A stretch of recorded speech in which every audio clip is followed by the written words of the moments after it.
Hi everyone, അസ്സലാമു അലൈക്കും വറഹ്മത്തുള്ളാഹ്.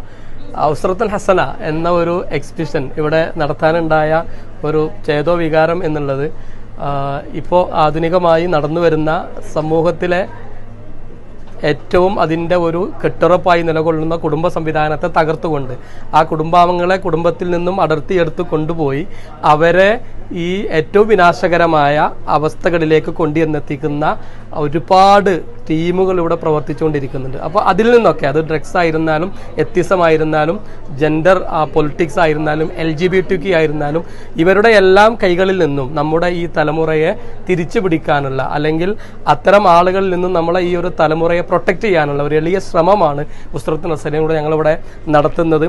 ഇതിൻ്റെ പിന്നിൽ പ്രവർത്തിച്ച നാട്ടിൽ നിന്നും നമുക്ക് അതിൻ്റെ സപ്പോർട്ടായിക്കൊണ്ട് വന്ന ബഹുമാനനായ MM അക്ബർ സാഹിബും അതേപോലെ തന്നെ നമ്മളെ യാസർ അറഫാത്തും അതേപോലെ തന്നെ മുഹമ്മദ് അമീർ, അദ്ദേഹം വൈസ് സ്ഥാപനത്തിൻ്റെ എക്സിക്യൂട്ടീവ് ഡയറക്ടറാണ്. ഇവരാണ് ഇതിൻ്റെ പിന്നിൽ നിന്നുകൊണ്ട് ഇതിൻ്റെ ഇന്റലിജൻസി ആയിക്കൊണ്ട് പ്രവർത്തിച്ച എല്ലാ സപ്പോർട്ടും നൽകിയിട്ടുള്ളത്. ജിദ്ദ ഇന്ത്യൻ ഇസ്ലാമിക് സെന്റർ അവിടെ സ്ഥാപനത്തിൻ്റെ ഷെയ്ഖുൽ ഇസ്ലാം മദ്രസയിലെ മക്കളെ എല്ലാം ഉപയോഗപ്പെടുത്തിക്കൊണ്ടാണ് ഇതിൻ്റെ എല്ലാ ഡെമോൺസ്ട്രേഷനും നിർവഹിച്ചുകൊണ്ടിരിക്കുന്നത്. ഒരു മാസത്തിൻ്റെ താഴെ മാത്രമാണ് നമുക്ക് പ്രിപ്പറേഷന് സമയം കിട്ടിയിട്ടുള്ളത്. നമ്മുടെ മക്കളൊക്കെ ആ ഒരു സമയം എടുത്തുകൊണ്ട് മാത്രമാണ് ഇതിലേക്ക് എത്തിയിട്ടുള്ളത്. അതുകൊണ്ട് സഹോദരങ്ങളോടും സഹോദരികളോടും പ്രത്യേകിച്ച് മാതാപിതാക്കളോട് നമുക്ക് പറയാനുള്ളത്, നിങ്ങളെല്ലാവരും ഇത് കാണാനുള്ള അവസരം ഉപയോഗപ്പെടുത്തണം എന്ന് മാത്രമല്ല, ഇതിൻ്റെ ഇനി കാണാത്തവർക്കായിക്കൊണ്ട് ഇൻഷാ അല്ലാഹ് ഈ എക്സിബിഷന്റെ ഓരോ എപ്പിസോഡുകളും കൃത്യമായി റെക്കോർഡ് ചെയ്തുകൊണ്ട് നമ്മളത് പുറത്തേക്ക് വിടുന്നുണ്ട്.